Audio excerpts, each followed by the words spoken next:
پچھلی ویڈیو میں نے آپ حضرات کے سامنے 6 عقائد مختصراً بیان کیے تھے، تو ایک دفعہ پھر سن لیں۔ پہلا عقیدہ اس سارے جہان کا خالق و مالک صرف ایک اللہ تعالیٰ ہے، اللہ ایک ہے، اس کا کوئی شریک نہیں اور نہ ہی اس کے سوا کوئی عبادت کے لائق ہے۔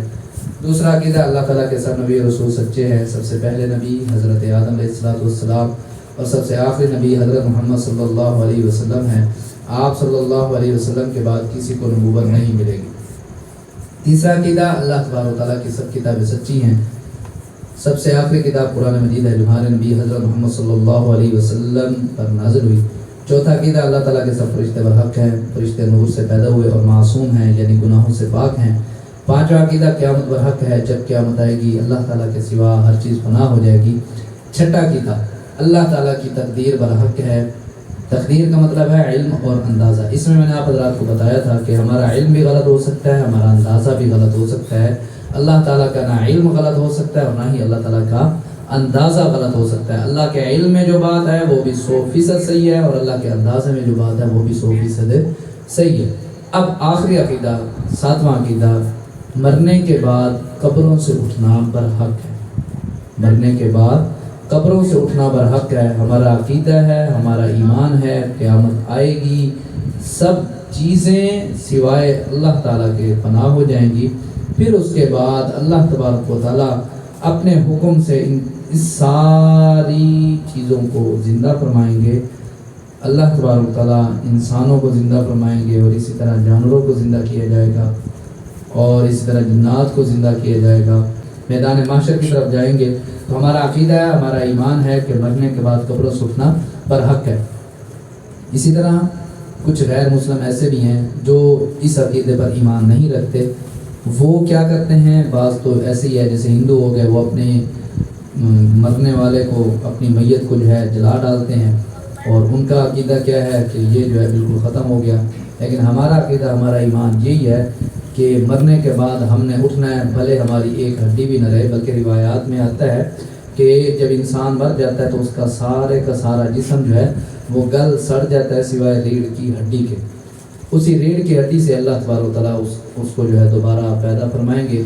جیسے کہ تیسرے پارے میں حضرت ابراہیم علیہ السلام کے بارے میں بھی آتا ہے کہ حضرت ابراہیم علیہ السلام نے اللہ تعالیٰ سے عرض کی، کیف انا تحیی ہذہ اللہ بعد موتہا، اے اللہ آپ مردوں کو ان کے مرنے کے بعد زندہ کیسے فرمائیں گے؟ کیا آپ ایمان نہیں لاتے؟ تو حضرت ابراہیم علیہ السلام نے فرمایا، قال بلا ولکن لیطمئن قلبی، بلکہ میں اپنے دل کا اطمینان چاہتا ہوں۔ تو اللہ تبارک و تعالیٰ نے حضرت ابراہیم علیہ السلام کو فرمایا کہ 4 قسم کے پرندے لے لو، کوا، کبوتر، مرغ اور مور۔ کوا، کبوتر، مرغ اور مور۔ حضرت ابراہیم علیہ السلام کو فرمایا گیا کہ ان کو ذبح کرو، ان کے ٹکڑے ٹکڑے کرو، آپس میں ملا ڈالو اور پھر آپس میں ملانے کے بعد ان کے جو سر ہیں نا وہ علیحدہ رکھ دو۔ آپس میں ملانے کے بعد کچھ ٹکڑے فلاں جگہ رکھ دو، کچھ ٹکڑے فلاں جگہ رکھ دو، کچھ ٹکڑے فلاں جگہ رکھ دو، اور بعد میں اپنی جگہ پر کھڑے ہو کر ہر ایک پرندے کا سر پکڑنا اور اسے آواز دینا۔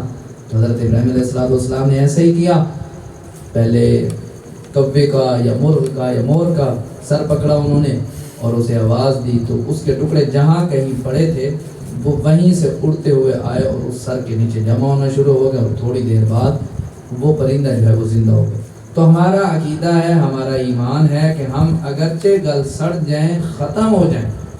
ایک شخص سمندر میں ڈوب گیا، اس کی لاش تک نہ ملی، اس کی لاش کو سمندر کی مچھلیوں نے کھا لیا، اس سب کے باوجود بھی ہمارا عقیدہ ہے، ہمارا ایمان ہے، قیامت والے دن اس شخص نے بھی دوبارہ اللہ تبارک و تعالیٰ کی بارگاہ میں حاضر ہونا ہے، اس شخص نے بھی دوبارہ زندہ ہو کر اللہ تبارک و تعالیٰ کے سامنے پیش ہونا ہے۔ اسی طرح ایک شخص جنگل میں تھا، جنگل کے درندوں نے اسے کھا لیا تو کوئی مسئلہ نہیں، بات یہی ہے کہ یہ کرنا کس نے ہے؟ جب کرنا اللہ تبارک و تعالیٰ نے ہے تو اللہ تبارک و تعالیٰ کے لیے تو کچھ مشکل ہی نہیں۔ اللہ تبارک و تعالیٰ دوبارہ اس کو زندگی دے سکتے ہیں، دوبارہ اس کو سارا کچھ عطا کر سکتے ہیں۔ اس کی میں اکثر مثال دیا کرتا ہوں کہ ایک شخص مثال کے طور پر اس کو مدتوں یا اس کو سال ہر سال لگ جاتے ہیں ایک چیز کو تیار کرنے میں۔ اب جب وہ چیز تیار ہو جاتی ہے اس کی بڑی محنت لگی ہوتی ہے، لیکن کیا ہوتا ہے کہ اس کا بچہ آتا ہے اور وہ جو ہے اس چیز کو خراب کر دیتا ہے۔ تو ظاہری بات ہے غصہ تو اسے آئے گا، لیکن آپ حضرات سے میں پوچھنا چاہتا ہوں اب اس شخص کے لیے دوبارہ یہ چیز بنانا مشکل ہوگی؟ نہیں مشکل ہوگی. کیوں؟ کیونکہ اس کے ذہن میں پہلے سے ہی خاکہ موجود ہے. تو ہم ایسے لوگوں کو جواب دیتے ہیں جو لوگ یہ کہتے ہیں یار یہ سارے گل سڑ گئے، میلیامیٹ ہو گئے، سوا ہو گئے، یہ ہو گیا، وہ ہو گیا، کیسے زندہ ہو؟ تو بھائی پہلی بات تو یہ ہے کہ یہ زندہ کس نے کرنا ہے؟ جب کرنا اللہ تبارک و تعالیٰ نے ہے تو اللہ تعالیٰ کے لیے کچھ مشکل ہے نہیں. اور دوسری بات یہ ہے کہ اللہ اگر مان بھی لے ہم اپنی ذہن کو سمجھانے کے لیے، اللہ کے لیے کچھ بھی مشکل نہیں ہے، لیکن ہم اپنی ذہن کو سمجھانے کے لیے اسی دنیا میں بھی نقطہ نظر کو دیکھ لیں تو پہلی دفعہ تو چلو پریشانی ہوئی ہوگی. اب جب اللہ تعالیٰ نے ہمیں بنا لیا تو پھر اس کے بعد پریشانی کس چیز کی؟ بہرحال یہ آپ حضرات کے سامنے میں نے ساتواں عقیدہ بیان کیا. دعا ہے کہ جو کچھ کہا سنا عمل کرنے کی توفیق عطا فرمائے. وآخر دعوانا ان الحمد للہ رب العالمین.